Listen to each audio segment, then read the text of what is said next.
Okay, so this is the drained condition when water can come out from the soil pores, and when that cannot happen, then that is called undrained condition. That means when for any reason water cannot come out from the soil sample after application of external pressure, squeezing any sponge kind of thing, if the sponge is wet, if we are squeezing the sponge, water will come out. Similarly, in the pores of soil, water is there, you are squeezing the soil, water is coming out. That is the drain condition. If that is not happening after squeezing, after giving external pressure, water cannot come out from the soil pores. That is called undrained condition. Now, this is the technical or theoretical definition of drained and undrained condition. But why these kind of conditions are appearing? Changing volume. No. This is not regarding related to this pipe foundation or the advanced soil mechanics. This is basics of soil mechanics. That is, if the soil particles are granular or cohesive, larger particles, then pore size is larger. We have studied in the soil mechanics, basics of soil mechanics.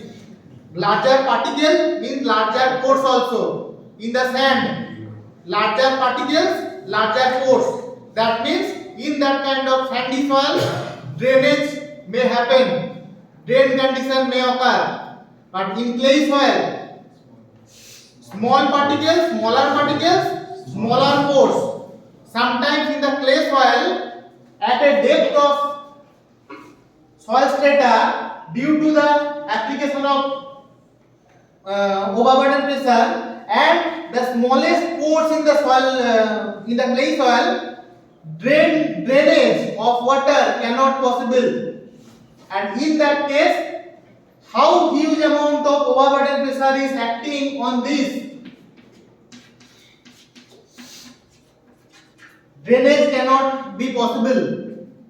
That is the undrained condition. And undrained condition where I have given here the undrained shear strength, that is due to, we are considering here the clay soil or cohesive soil.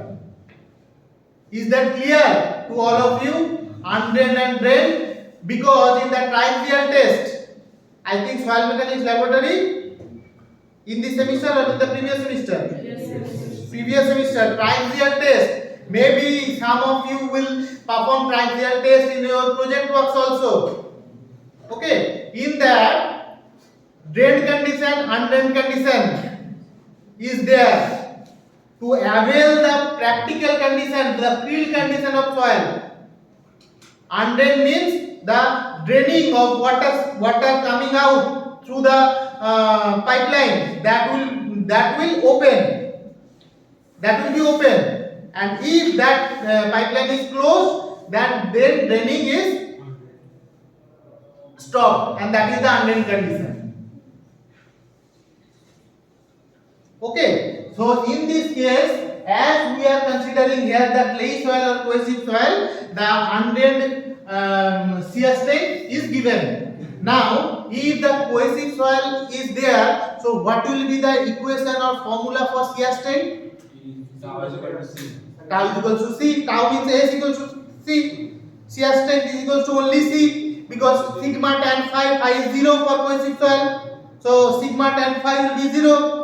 So only shear strength is equal to C, and that shear strength is for cohesive soil.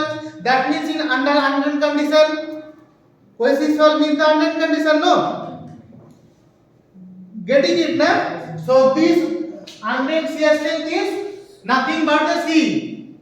Okay, if undrained condition is given and that is for cohesive soil, then that undrained shear strength is nothing but C is equal to shear strength. Is that okay? So that's why undrained shear strength I have given. Don't be confused. This is the C, because in the equation to determine the load bearing capacity, the first part QB, that is the point load bearing capacity, there will be only two parameters, C and NC. I can show you the equations. This part, this QB, this QB or this QB, only two parameters, only C and NC. So you need C, no? So C is given as the unbent shear strength. Unbent shear strength is given to confuse you. That unbent shear strength is nothing but this C. Why? That is clear now to all of you? No problem, I think. So in the examination, chemistry exam, obviously unbent shear strength will be given if that kind of cohesive kind of soil is given in your question paper. Okay, so don't be confused. If unbent shear strength is given for cohesive kind of soil, then that is nothing but the C or the cohesion, unit cohesion of the shear strength parameters. Okay, so this C is given here, that value is given. Okay, that value is given, but in a changing way. That is given as increased linearly from a value of 70 kilonewton per meter square at a depth of 2 meter depth. That means from here 70 kilonewton per meter square and 210 kilometer per meter square at a depth of 20 meter. That means at 20 now, this is 20, here 210 kilonewton per meter square. That means the value of C is changing at a top to bottom of the pipe. This is the characteristics of soil. Maybe different kinds of soil should may be there.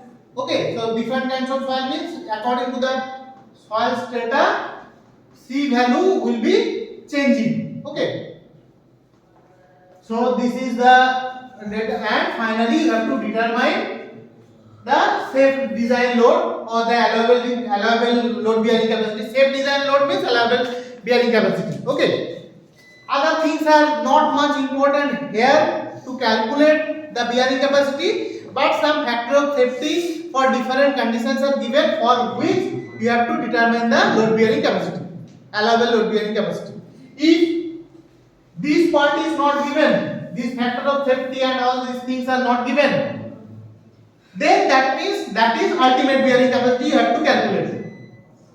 And as factor of safety are given for different conditions, that means allowable load bearing capacity or safe load bearing capacity you have to calculate. বুঝতে পেরেছিস? Understand now? So this is the thing, and I have given here adhesion factor also. Adhesion factor means alpha. তোরা সব ভুলে যাচ্ছিস, এই তো কালকে রয়েছে। This alpha, okay, is given, but as your syllabus prescribes that we have to follow the IS codal provision. IS code provision. In the IS code provision, alpha can be determined from a plot of unbent shear strength and adhesion factor. Okay, let's এটা বন্ধ হচ্ছে মুস্কান